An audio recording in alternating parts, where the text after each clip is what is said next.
Hi everyone, welcome to another week in review. I hope you are well, blessed, and highly favored. And happy Thanksgiving weekend. We're officially into the holiday season, so here it is. And if you missed this live, you can catch the replay, or you can watch the whole thing on YouTube. It's not going to be a long one because it's the holiday weekend, and I'm still tired. Thank you. So, according to the World Health Organization, which is COVID-19.who.int, which is for the international, there were 17,271 new cases within the last week. But overall, there is 772,166,517 confirmed cases of COVID-19 worldwide, followed by the 6,981,263 cumulative fatalities, which is a death toll. As for the United States, we still have the highest cases on the globe. We have 103,436,829. And as for the death toll, it is a total of 1,153,910. And currently there is 6,484,229. So the hospitalizations have gone up in recent weeks. The emergency trend visits have been going up in recent weeks. And the COVID death toll has been going up by almost 10% in the country. So this joint here is not finished with us. It is not over. This thing is still here, and that's just what it is. So I urge people to wear their mask and get vaccinated. Shit is still free. As for, I feel like I got a cut in my eyebrow. I know I ain't commit no murders. As of politics, I'm not going to go further in that neither because it's the holiday weekend. I did get a news alert about Israel and Hamas war. There were 13 hostages as of tonight, confirmed by the Washington Post, that were released.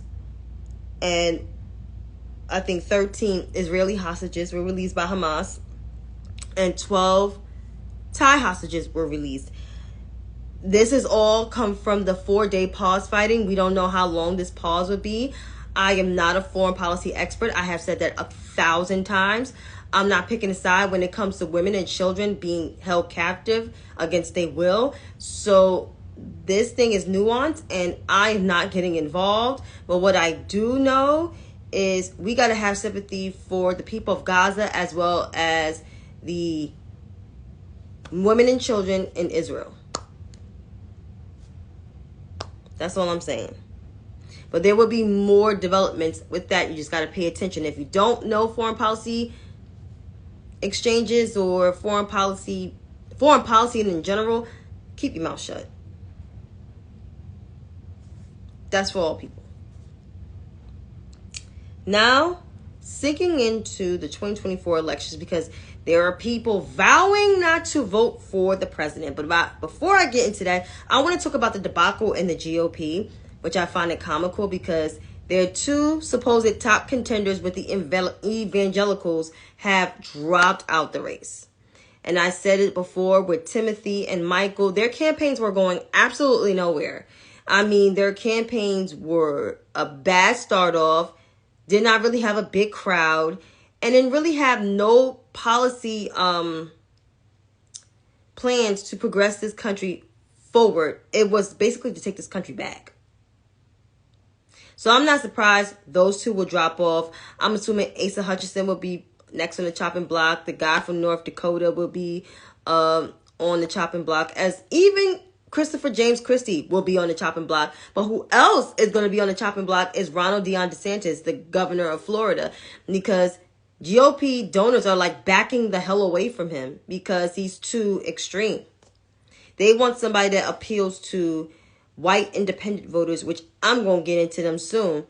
And the only one that seemed like that can possibly appeal to them, besides that bum that's facing so many charges, is Namrata. Now we all know Namrata is not our friend. She's not our ally. Yes, she's a brown woman, but she is not an ally. The things that she is touting and the things that she want to do with this country is just not for the country. It's not going to move us into a direction where we could all be united. She is not the person to unite this country. She really has no integrity, honestly, to tell you the truth. She really doesn't. So I don't know why these people are trying to Liz Cheney her, even though I don't even praise Liz Cheney, but she ain't it. Okay? She ain't it. She's a whole ass flip-flopper. And that's all I'm saying.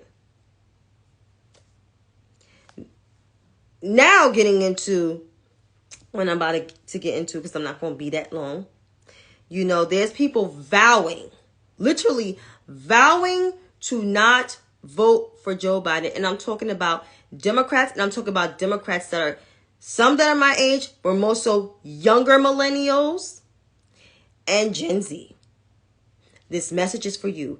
If you think that you just going to say verbally that I'm not voting for the president because I don't like his stance on this and I don't like his stance on that, you think the GOP is really going to listen to you? You think Nimrata, that bum that was in that White House, or any of those GOP contenders, if they stay in the race, are going to listen to your demands, are going to cancel your student loans, expand your Medicaid, give you more aid and financial aid, as well as other things that you need in your life? You think they're going to better your situation? You think they're going to lower taxes for you? You got another thing coming, because what they're trying to do is try to take this country back. They're already spewing all these culture war rhetoric nonsense. They already want to strip your education, which they're in the process of doing. They're coalescing with Clans for Liberty, aka Moms for Liberty. So you think that these people are going to be in your best interest? You think these people are going to lower your student loan payments, cancel your student loans, expand Medicaid, expand SNAP benefits, lower your taxes, make a better life for you? You tripping. Because they ain't not going to do it. Not Nimrata, not Ronald, nor that man that was in that White House. And as for independent voters, because I'm speaking to y'all too, even though I know what angles the progressives are coming from, and I know them, they're knuckleheads, but I know what angle they're coming from. Y'all, I don't know what angle you're coming from, honestly, to tell you the truth, because you like this person one moment, but you don't like the person running on that ticket. But then when you see something like a Elizabeth Cheney or a Nimrata Haley, you immediately prop them to be the heroines of democracy. They're not. While that man was residing in that White House for 4 years, they went along with his crap. They cheered on his policy stance. They cheered on that disastrous 2017 tax bill that's costing this country right now. They stood side by side with him, complacent, silent, when he said there were good people on both sides, and refers to the racist people as good people. Lock children up in cages. Saying that this country, no, Africa and Haiti were shithole countries. Yeah, they were the same ones. So if y'all looking at them as heroines of democracy or trying to run on a unity ticket with the president, y'all tripping. Y'all out of your goddamn minds, because I don't trust those two, not even with a spoonful of flour. And I don't even eat flour. So there you have it. I don't trust them at all. They're not to be trusted.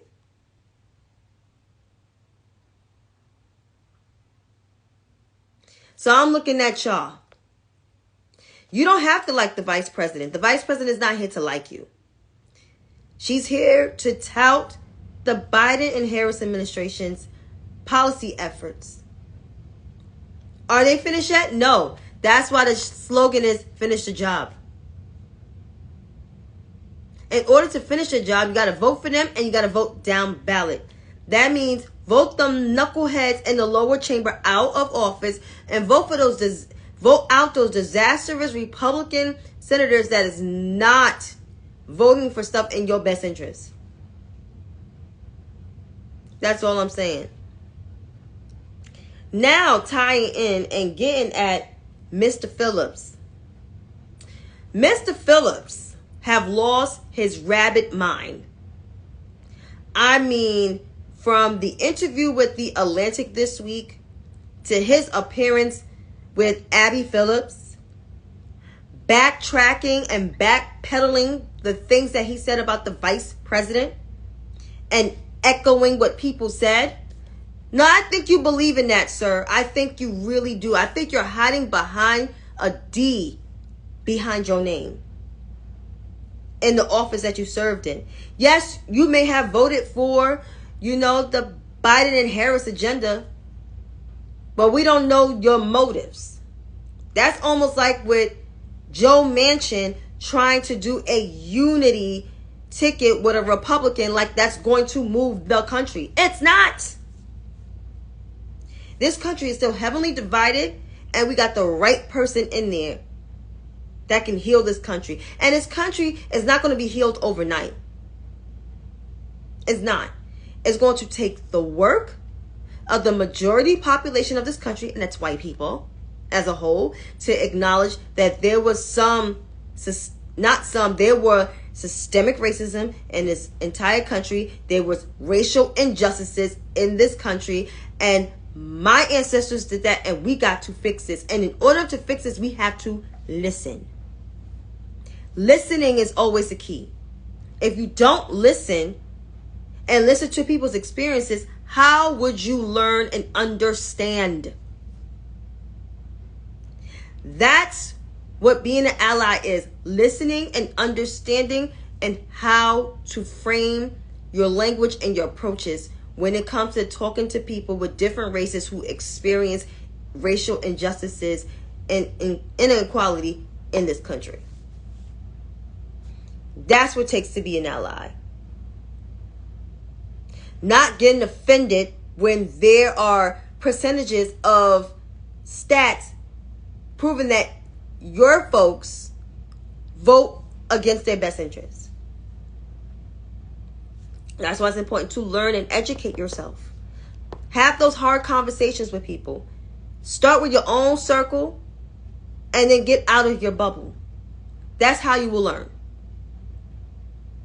That's how you learn. Just food for thought. But back to Dean Phillips. Dean Phillips embarrassed himself this week by interviewing with The Atlantic, trashing the vice president, appearing on Abby Phillips on CNN, backpedaling, and then putting out an apology tweet, not using the appropriate capitalizations, nor quotation marks, nor just grammatical symbols in his quote-unquote apology tweet. Honestly, I think it's full of caca. It is BS. And I'm not buying it. And he can shove that apology up his ass, because nobody cares. You said what you said. We have receipts. Screenshots last forever. And screenshots of your tweets will be resurfaced. Especially when you don't make it on those ballots. And especially when you don't get those delegates. I can't wait for that. So, as I wrap up tonight, be thankful for what you have. Despite all the bad news going on, tune it out. Log out of your social medias if you have to, for your sanity. And just be at a better spot and a better place in your life. Enjoy your weekend. And I'll wrap it up. Good night.